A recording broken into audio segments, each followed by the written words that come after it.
स्वागत है दोस्तों स्टडी फॉर यूपीएससी में। हम लोग इकोनॉमी पढ़ रहे थे और आज इकोनॉमी का पार्ट 26 है।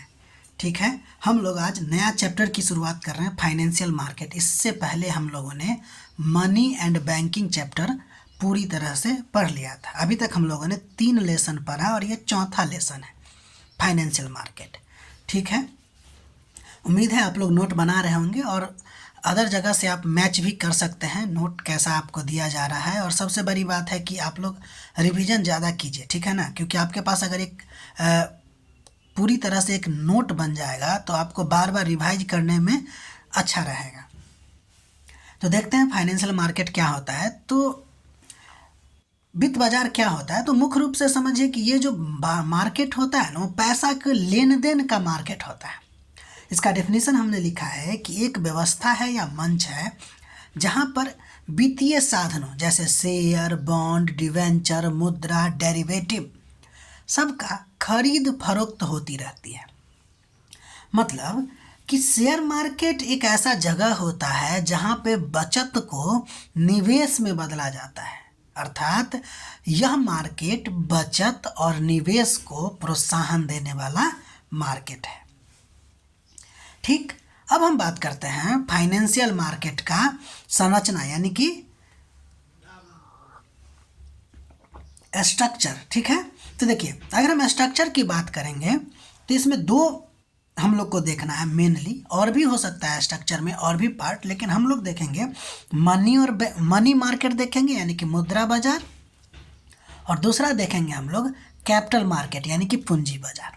ठीक, देखिए मनी मार्केट वो मार्केट होता है जो शॉर्ट टर्म फंड का लेन देन जब होती है तो मनी मार्केट में आता है। यानी कि मनी मार्केट मतलब क्या, शॉर्ट टर्म यानी 1 वर्ष के लेन देन का जो मार्केट है वो।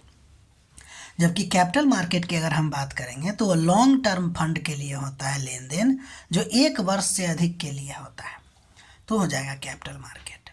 अब हम लोग मेन तौर पे आज पढ़ेंगे मनी मार्केट का टाइप, या फिर कहें तो मनी मार्केट में क्या क्या काम होता है। तो देखिए पहली बात तो ये मनी मार्केट को लेकर हम लोग इसके 2 कंपोनेंट, इसको 2 प्रकार से इसके कंपोनेंट को बांटेंगे।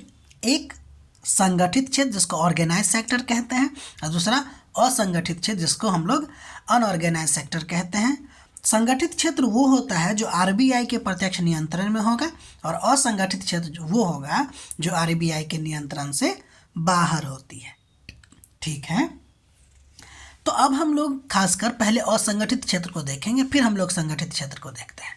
देखिए असंगठित क्षेत्र में वो आएंगे जो आरबीआई के नियंत्रण से बाहर है, जैसे कि बैंक, जैसे कि आपको मित्र हो गया, रिश्तेदार हो गया, साहूकार हो गए। उसी तरह अगर हम संगठित क्षेत्र की बात करें तो उसमें मेनली तौर पर बैंक आएंगे, कोऑपरेटिव बैंक आएगा, कमर्शियल बैंक आएगा, आरबीआई आएंगे, तो वो सब संगठित क्षेत्र में आएगा।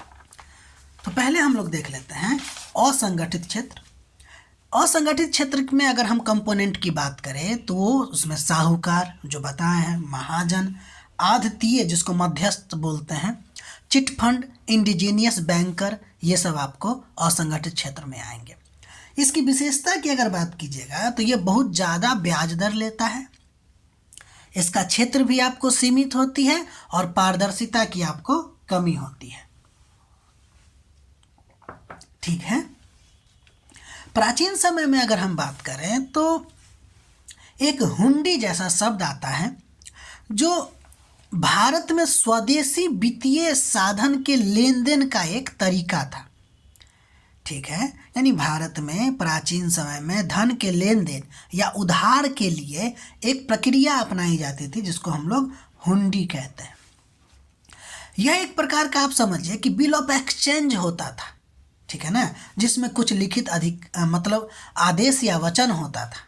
ठीक, अगर हम इसकी विशेषता की बात करें तो यह एक प्रकार का लिखित आदेश या वचन होता है जो एक व्यक्ति दूसरे व्यक्ति को निर्धारित समय पर धन चुकाने के लिए देता है। ठीक, ये ज़्यादातर आपको असंगठित मुद्रा बाजार में प्रचलित होती है और विश्वास और परंपरा पे आधारित होती है। और आप जानते हैं कि अगर असंगठित मुद्रा बाजार में है तो आरबीआई के नियंत्रण से बाहर होगा। ठीक, तो ये है आपको हुंडी के बारे में। अब हम लोग मेनली आ जाएंगे संगठित क्षेत्र। अगर इसके घटक की बात करेंगे तो उसमें मेनली बैंक आएंगे, जो हम एग्जाम्पल आपको पहले ही दे दिए हैं। वो तो बैंक हो गया। अब इसके हम उपकरण की बात करते हैं तो इसमें आपको call money market, notice money market, बहुत सारे प्रकार के बिल जैसे commercial bill, treasury bill, cash management bill, इसके अलावा सर्टिफिकेट ऑफ डिपॉजिट इत्यादि इसमें उपकरण के तौर पर इस्तेमाल किया जाता है। ठीक है, सब के बारे में एक एक करके बढ़िया से सिंपल लैंग्वेज में हम लोग देखते हैं। पहला ये है कॉल या नोटिस मनी मार्केट, या कॉल या नोटिस मनी क्या होता है, सिंपल आपको देखने को मिल सकता है। तो देखिए, बैंक के बीच में लेन देन, जो अल्पकालिक लेन देन होता है ना, वो आपको कॉल मनी या नोटिस मनी मार्केट में आता है। मतलब बैंकों के बीच में लिया दिया जाने वाला अत्यंत अल्पकालिक ऋण जो तरलता प्रबंधन में सहायक होता है, उसको कॉल मनी या नोटिस मनी के अंतर्गत रखते हैं। कॉल मनी में अगर हम देखें तो मेनली एक दिन का ऋण लिया जाता है एक बैंक दूसरे बैंक से। ध्यान दीजिएगा, ये बिना नोटिस के ही वापस ले लिया जाता है। मतलब ये है कि इसको कॉल मनी इसलिए कहते हैं क्योंकि बिना नोटिस के वापस ले लिया जाता है।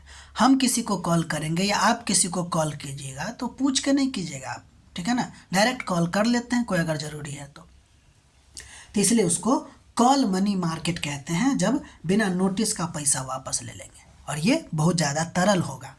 अगर वही नोटिस मनी मार्केट की बात करेंगे तो ये 2 से 4 दिन की अवधि के लिए होता है ऋण, लेकिन अगर आपको पैसा लेना है तो उसमें नोटिस दे के आपको पैसा वापस लेना होगा। कॉल मनी और नोटिस मनी का मेन उद्देश्य है आपको बैंकों की दैनिक आवश्यकताओं की पूर्ति करना। ठीक है, अगला नंबर जो हमको देखना है उपकरण के तौर पे, उसका नाम है IBTMM, यानी कि inter bank term money market. देखिए, 1 दिन का हो गया, 2 से 14 दिन का हो गया। अब ये जो है आपको 15 से 1 वर्ष तक के लिए है, यानी कि 14 दिन से अधिक और 1 वर्ष से कम के लिए है, यानी 1 वर्ष इक्वल हो सकता है, ठीक है ना। 1 वर्ष तक के लिए क्या होगा, लेन देन हो गया रुपया का। ठीक है, तो ये आपको आज इतना ही रहा जिसमें हम लोगों ने फाइनेंशियल मार्केट का शुरुआत कर दिया है। ठीक, अभी तक हम लोगों ने 3 लेसन अच्छी तरीक़ा से पढ़ लिया है। अभी हम लोग चौथा लेसन शुरुआत कर भी दिए हैं। 5-7 लेक्चर इसमें बनेंगे या 2-3 भी बन सकता है, डिपेंड करता है कितना बड़ा चैप्टर और कितना हमको पढ़ना है। ये भी तो इम्पोर्टेंट बात है ना। पढ़ने से ज़्यादा इम्पोर्टेंट होता है कि क्या नहीं पढ़ना है, ये भी जानना पड़ता है। ठीक, उसके बाद हम लोग फॉरेन सेक्टर शुरू करेंगे, उसके बाद ज़्यादातर मेंस का टॉपिक शुरू हो जाएगा। ठीक है, इस तरह से अगर आपको हमारा प्रयास अच्छा लग रहा है तो हमें लाइक कीजिए, शेयर कीजिए, सब्सक्राइब कीजिए, और सबसे इम्पोर्टेंट बात, अपना पढ़ाई कंटिन्यू कीजिए ताकि आपका एक बेहतरीन नोट बन सके। देखिए, अगर आप कहीं भी कोर्स खरीदिएगा 1 लाख 1.5 लाख रुपया का पड़ेगा, और हम यहाँ पे आपको वही सेम चीज़ खुद के लैंग्वेज में प्रोवाइड कर रहे हैं। आप किसी और से मैच भी कर सकते हैं। अगर कोई आपका फ्रेंड कोई खरीदा हुआ है कोई भी कोर्स, तो आप देखिए और मैच कीजिए कि क्या ये सब पढ़ाई वहाँ भी है या सिर्फ ये वैसे ही चल रहा है। आप देखिएगा कि ये भी उतना ही लेवल का पढ़ाई है जितना वो पैसा दे के खरीद रहा है। उसमें आपको 2-2 घंटा 3-3 घंटा लग सकता है, और यहाँ पे कम मिनट में ही आपको हो जा रहा है। मिलते हैं आपसे अगले वीडियो में, तब तक के लिए अपना ख्याल रखिए, पढ़ाई करते रहिए।